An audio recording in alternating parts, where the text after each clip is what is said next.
Hi, hello everybody, I'm Ian, welcome to my shed.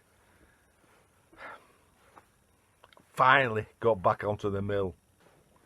I truly hope there's a guy watching called M. Hooper, and thank you very much for your email, getting in contact with me. I'd like to show you a few little things on here. Maybe you could compare them to your machine and let me know what they do, why they're there. Let's have a look. Well, I've dismantled it again. Getting to be a dab hand at that now. Minutes of a job just to take the table off.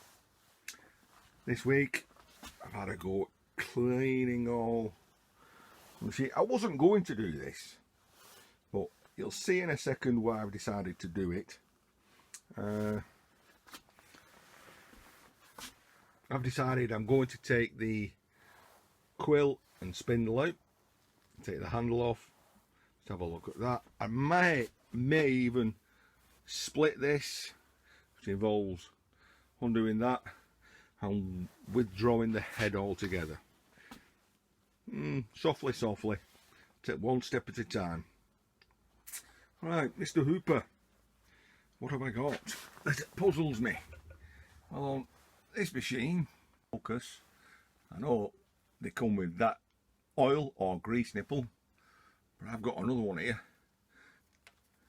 It's threaded, just unscrews out. I'd be interested if you could tell me if yours has got that. That puzzles me.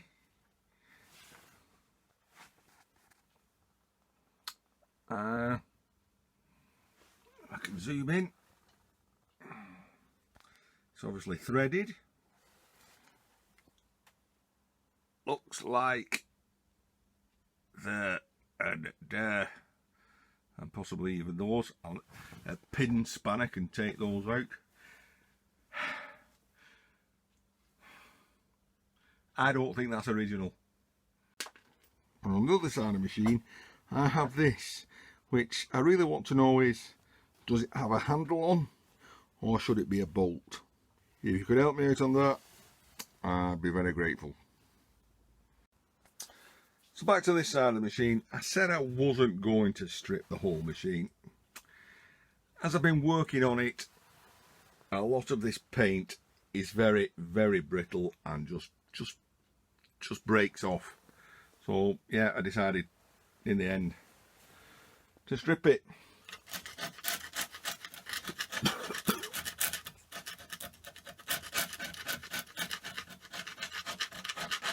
This isn't too bad. It seems to have been stripped in the past. In other places, there's like a substrate.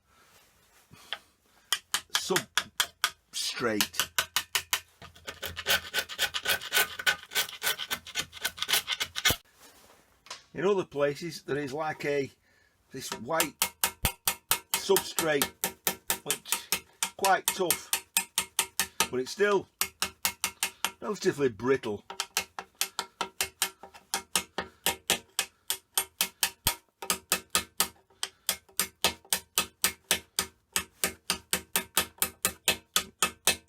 See, it just breaks off.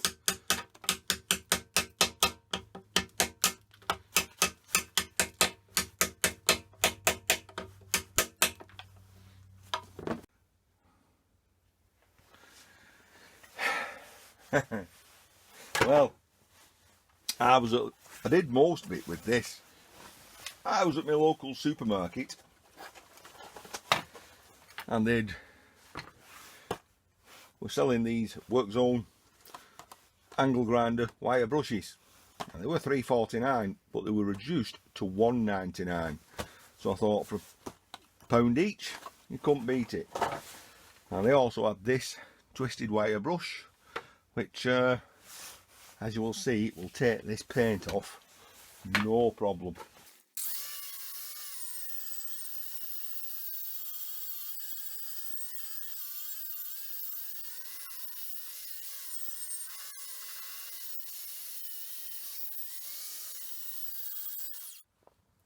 Well, I'm sorry folks, I was going to uncover this on camera, but I got carried away with the wire wheel and I didn't.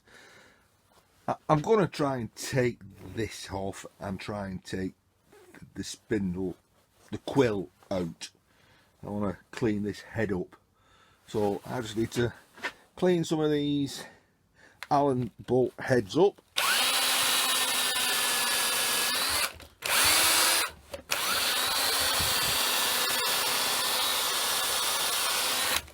And get in there.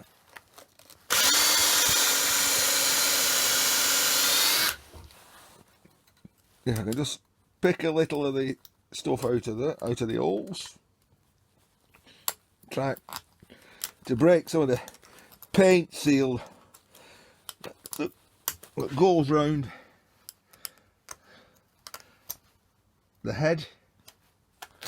Right, it's clear enough. I think I'll take this off first. Don't know what I'm actually going to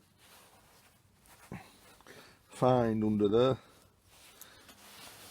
It's pity really. I was hoping that would have some engraving on it. I may even try to engrave it myself or get it stamped. Index, I think, will be something good. It's that comes off. So what have we got? We've got some, I wouldn't call it dried grease, but we've certainly got compacted grease. That will be around the bottom, so nothing up top here. We've got a worm screw. This drives something that going down. That is going to be another phosphor bronze lead screw, and that has got to be attached to the quill. Has to be. So as you move that, yeah, the lead screw goes up and down. It's got to be attached to that somehow. There's two holes there. Hey boy, hey, whoa. But how do two holes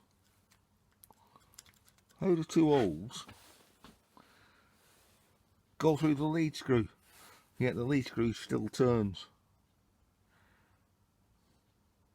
I think I have to give that a little bit of a clean out and an investigation. I don't know if you guys can see it, but there's a split. There's a split in the casting here and here. So obviously those 4 bolts undo and that unit will come off. I kind of let lucky here. The very first Allen key I pulled out fitted, snug as a bug in a rug. Alright, nothing's really too tight on this machine, really. I think it's because it's always had a good covering of oil or grease.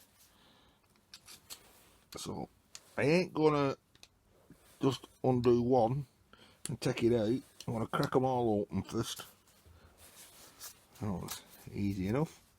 That one may cause me some difficulty, being in the position it's in. Oh, easy enough. And this one will definitely cause me some problems. I've got to go. Oh, hey, I can get that on there. See, easy peasy lemon squeezy. So that's come out. Put that one there. I'm gonna go diagonals. I don't know. I'm it's overkill that, innit? It's not as though I'm talking up a cylinder head, is it? I can't see it just falling off, to be honest. I would say it's been on there a good while. So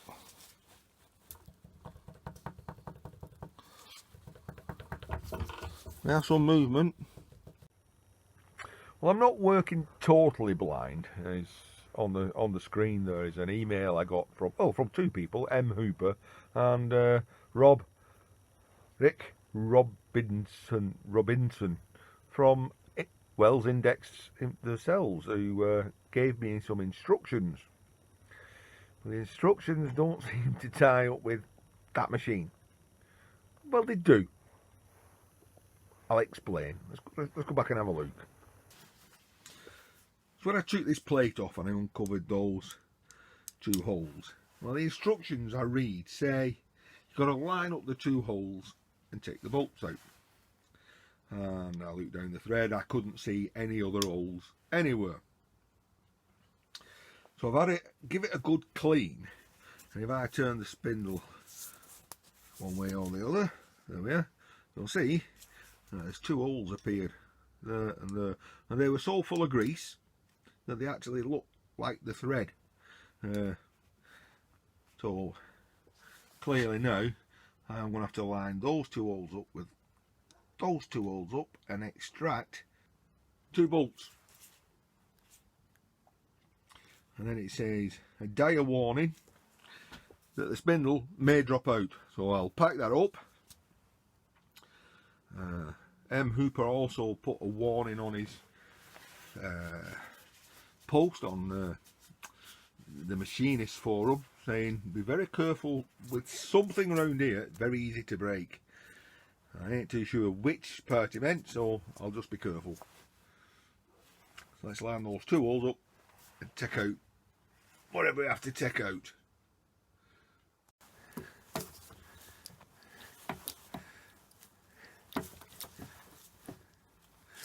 Right, there's those holes.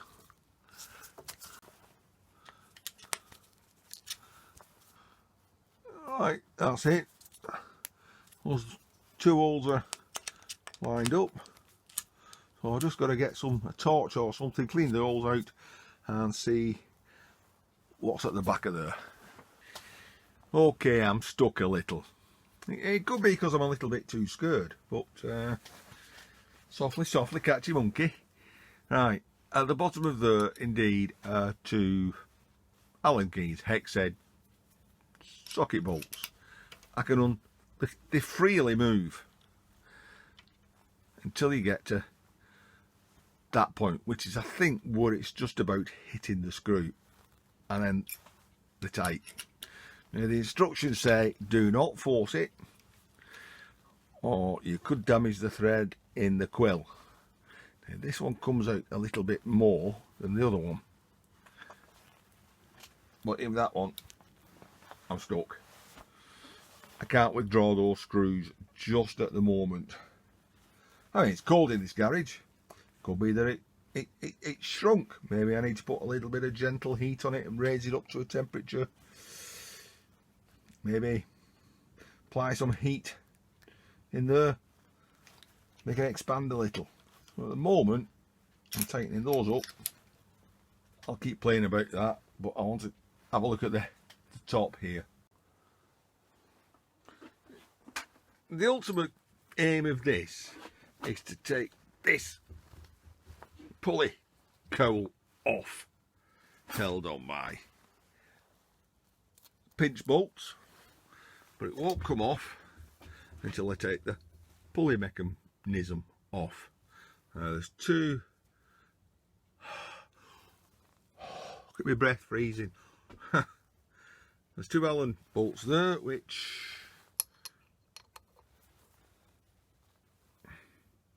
that's going to be difficult to do. And I need to lock the pulley by shoving that up there and a screwdriver in there to fasten it. So with that locked in, the pulley's now solid, I can remove these two Allen keys. I take this drive plate off, I'm going to call it, not quite sure if that's the correct terminology.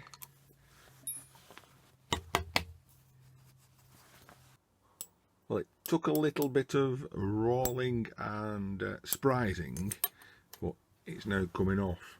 But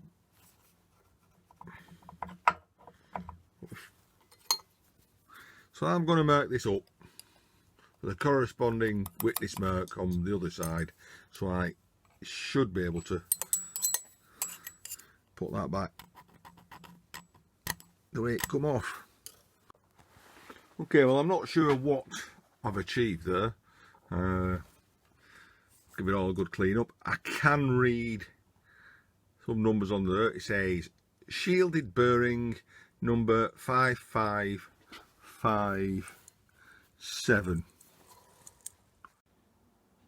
So apologies, it reads treble 507. I'm stuck a little. I need to give that some thought and playing. So I thought, well, I'll pack up, put my tools away. And I came across a little something that's, well, initially it worried me. There's a ball bearing there. So where did that ball bearing come from?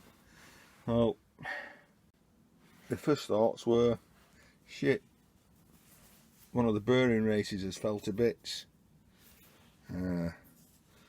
Which wouldn't be good news. And then I thought, well, there's not many places it could come from. One of the things I did take out, you can't see it, is there's a grub screw goes in the hole there, which is this one. And a close look at, that's the X-head side. On the other side, there's a little dimple. And I would say that that ball bearing sits in that. It screws up there for the bottom of the Acme thread to rotate against. We're losing focus. Apologies. So I need to keep those safe. Well, really, that's it for me tonight. There's no point rushing. I carried on cleaning the machine up. I've got most of this paint off now. All around here as well. I've got some paint ordered, that will come next week. There was a screw in there which I took out. And I'll be honest, I don't even know the reasoning for that. They don't put holes in things for nothing. Right, I'm going to call that it for tonight.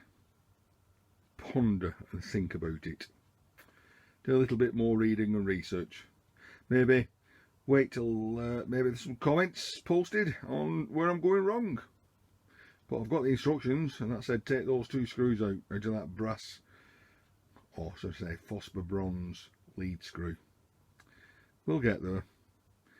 Catch you in the next vids, guys.